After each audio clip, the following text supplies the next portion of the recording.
I'm sorry, said the speaker. So good morning. Before we begin, I wanted to thank the organizers for accepting the challenge of introducing a presentation which is not really technical, although it is in the technical part. Well, in the workshop side of things, which is where I believe we belong. So I wanted to thank Juan for the trust and the love he always treats us with when we organize things like this. And with no further ado, I will start with a presentation that is really focusing on the Sustainable Development Goals. Okay, good afternoon. We are Domingo, Martín, and Ana García Laso. We come from the School of Mining Engineers from the Politécnica University of Madrid, and we are going to talk about the risk of slipping within the framework of Sustainable Development Goals. And for that, we have prepared a presentation divided into three parts. First of all, we will talk about the transformation, the great transformation, why we need to take on this challenge that has been put on the table by the UN. Then we will talk about the sustainable goals within the 2030 agenda. And lastly, we will try and make a list of or make a link between the sustainable goals and the risk of slipping. So as we all know, we are living a time of fast-paced changes that don't always follow the right trend for everyone. And up till now, epidemics and crises and many of the natural catastrophes were caused by unavoidable factors where human beings had no role. They were not the guilty party. Although we come from a period that from the physical and chemical point of view was the most stable in the history of the planet. But now we have entered a new era that is called Anthropocene, and where we talk about the increase in instability in the planet.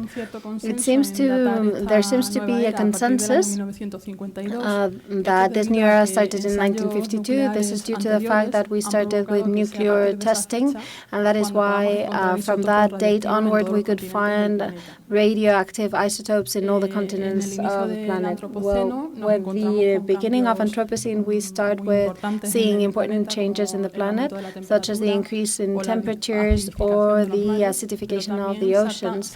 But we also see that there are changes, social changes, greater inequalities between continents that causes for war conflicts, and it obviously has an impact on our economies. Currently, we can say that most catastrophes and most of the social and economical crises that we suffer are caused by the activities of human beings when they act in an unreasonable way. The good thing about this is that we could change it. It could be considered as a utopia, but they say that if in 2030 we haven't managed these objectives, there will be no going back. The solution will no longer be in our hands, and unexpected things could happen. UN talks about the great transformation, a great transformation that is something that we need to put in place. And they talk about this because if it were a transition, it would be to do some incremental changes from the current structures. But what we currently need is to have an in-depth transformation of the systems and conventional structures. So we are going to live a disruptive process in our evolution, and we have to be ready for that disruption, and we all as citizens and professionals have to have a role. We wanted to show this example to show that the problems are global nowadays. We can find the same traffic jams in a city such as New York or Nairobi, obviously with differences, and that is why the solutions need to be global as well. They need to be solutions for the whole planet. What is the difference with other movements that have already taken place, such as the Millennium Objectives or the Rio Summit or so on? Well, for the first time, we consider all the spheres. We take into account the ideas of academia, government, civil society, and all individuals in our different roles as consumers, as workers, as savers, and as voters as well. In 2015, with all of this information, the UN approved the 2030 Agenda for Sustainable Development. This agenda considers different spheres, different fields. What are really known are the objectives, but the objectives are the operational plan of the agenda. There are also principles, very important principles, universal principles, not letting anyone lag behind, having cooperation and inclusion, having a follow-up system to measure the impact. We have financing systems. There are 5 dimensions that are very important where we will frame our objectives, which are people, prosperity, peace, alliances, and planet, and the objectives themselves, which we should study, we should know all the targets within the objectives. And there are 232 indicators selected by the UN.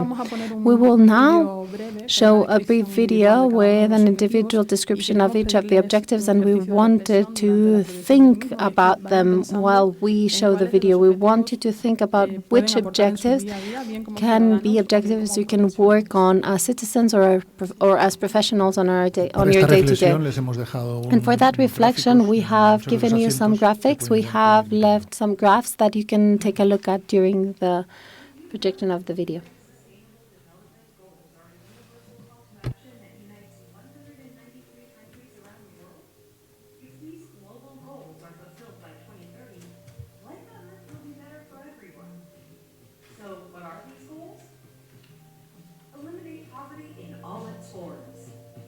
No hunger. Everyone should have safe, nutritious, and sufficient food. Everyone has equal access to healthcare. Todo el mundo tiene el mismo acceso a la sanidad para tener una vida saludable. Acceso igual a educación de calidad, asegurar igualdad de género en la que los niños y las niñas tienen las mismas oportunidades. Al mantener estos objetivos, todos los miembros de nuestra sociedad serán iguales, estarán seguros y felices. Los objetivos de desarrollo de las Naciones Unidas también incluyen el acceso a agua limpia, a energía limpia, que es segura para la gente y para el entorno, también crecimiento económico sostenible, que todo el mundo tenga un trabajo justo, una infraestructura sólida y que permita la innovación, igualdad entre los distintos países, ciudades y asentamientos que sean desarrollados sin dañar a la gente o al medio ambiente.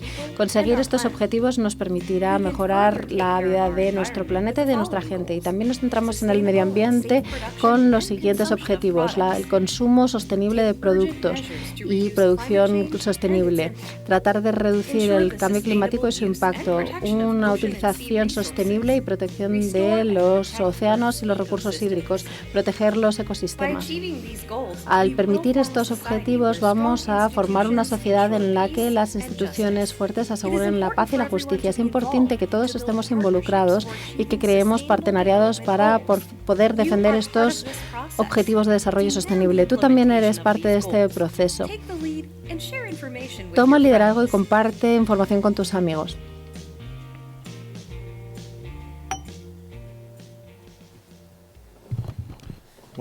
Okay, so we've already done a presentation about the context, what is being asked of us, what the UN is demanding, and once we did this presentation, what we wanted was to land the real problem in the field, and we have based this on a series of data. If you take a look at this, you will see that on this map, on this world map, you can see two main things. There are different ranges of blue, the degree of fulfillment of the sustainable goals in the different countries. We see there are differences. There are some specific areas where the sustainable goals are being fulfilled and they are making good progress. It's basically in Europe and America. And then there are areas where there are still some problems, such as in Africa and we also wanted to take a snapshot of what is happening in our country currently. We want to launch an optimistic message. It's true that in the media we constantly are bombarded with sensational news that are not necessarily true. Things are being done in order to solve the situation. We are currently in the 21st position in the world ranking with regards to SDGs. SDGs, and the percentage is quite acceptable. It's true that in certain objectives, as you can see, in some of the goals. Hay un cumplimiento mucho mayor, por ejemplo, en el objetivo 1, en el 3, en el 4, goal 1, en el 7 o en el 13 7, tenemos 13, unos objetivos we have goals that are más consensuados, that are more harmonized, we could say. Pero lo importante no es la fotografía. What is important is not the snapshot, but rather the movement. En estos momentos, well, currently, con este gráfico que hemos with puesto this aquí, graph that we wanted to show you here, we have indicated in each of the positions that the SDGs should have with a graph with arrows and colors that obviously indicate that a transition is taking place, how we're evolving in our country with regards to each of the SDGs. It is true that we don't see a decrease in any of the SDGs, so that's the good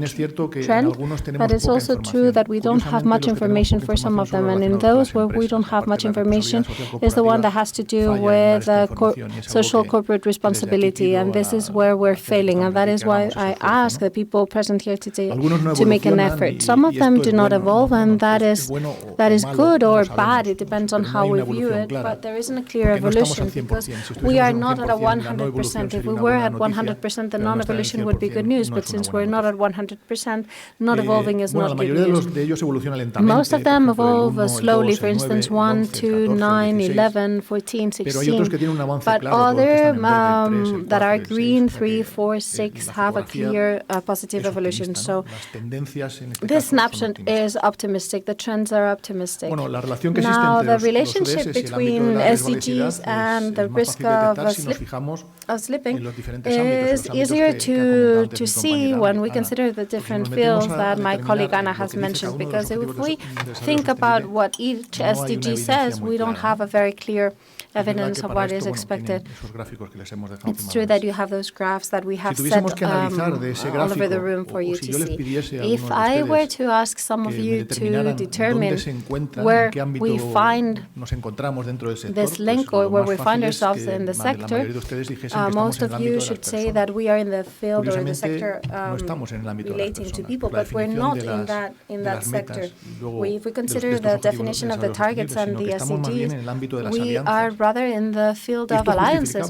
And this can be justified because what we're doing right now is within the field of alliances. That is SDG 17. We have gathered together within a sector to make a series of decisions, and my conscience is telling me that I'm taking too long. But that's my problem as a member of the academia. I always tend to take more time than has been granted to me.